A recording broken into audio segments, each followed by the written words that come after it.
ఓం శ్రీ సాయిరామ్.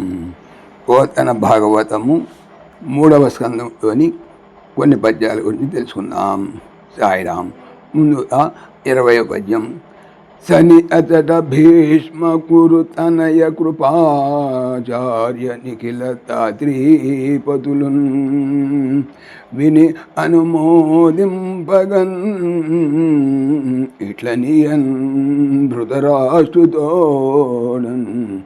అవనీనాథ. సని పెళ్ళి, అతటన్ అక్కడ, భీష్ముడు, గురు ద్రోణాచార్యుడు, అతని తనయ కొడుకు అశ్వత్థామ, కృపాచార్యుడు, నిఖిల సమస్తమైన దాత్రీపుత్రున్ రాజులు వినిన వారై అనుమోదింపగన్ ఒప్పుకొనగా ఇట్లు ఈ విధముగా అనియన్ పలికెను. ధృతరాష్ట్రుని తో అవనీనాథ రాజా. భావము. పరీక్షితు భూపతి అలా వెళ్ళిన శ్రీకృష్ణుడు అక్కడ భీష్ముడు, ద్రోణుడు, అశ్వత్థామ, కృపుడు, సకల దేశాల రాజులు అందరూ విని సంతోషించే విధంగా ధృతరాష్ట్రుడితో ఇలా అన్నాడు. తర్వాత 21వ పద్యం. కౌరవ పాండవులిరువురన్ అరయ నీకొక్క సమయ అవనీ వీరా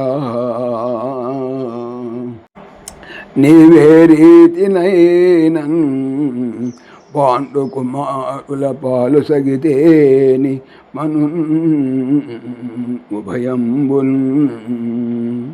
కౌరవులు 9, పాండవులు 5, ఇరువురున్ ఇద్దరును అరయన్ చూడగా నీకు ఒక్క సమానమే అవనీ వర రాజా.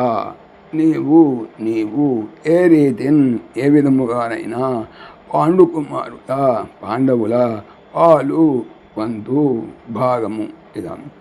పాలంటే వంతు లేదా భాగము. వసంగితేని ఇచ్చినచో మనున్ బ్రతుకుదురు ఉభయంబున్ ఇద్దరును. భావము. మహారాజా, నువ్వు కన్న కౌరవులు, నీ తమ్ముడు కన్న పాండవులు ఇద్దరూ నీకు సమానమే. నీవు ఎలాగైనా సరే పాండవుల వాటాకు రావాల్సిన రాజభాగం ఇచ్చినట్లయితే ఉభయలు క్షేమంగా ఉంటారు. సాయిరామ్. ఓం దాశరథాయ విద్మహే సీతావల్లభాయ ధీమహి తన్న రామ ప్రచోదయాత్. సర్వం శ్రీ రామార్పణమస్తు. జై శ్రీరామ్, జై శ్రీరామ్. ఆత్మీయులకు మనవి, ఈ ఛానల్తో పాటుగా అనంత మహిమల శ్రీ సత్యసాయి అనే ఛానల్ మరియు లెర్న్ భగవద్గీత లైవ్ గీత అనే భగవద్గీత ఛానల్ను స్వామి నా చేత చేయించున్నారని మనవి చేస్తున్నాను. వీటికి సంబంధించిన లింక్స్ డిస్క్రిప్షన్లో చూడవచ్చు. సాయిరామ్.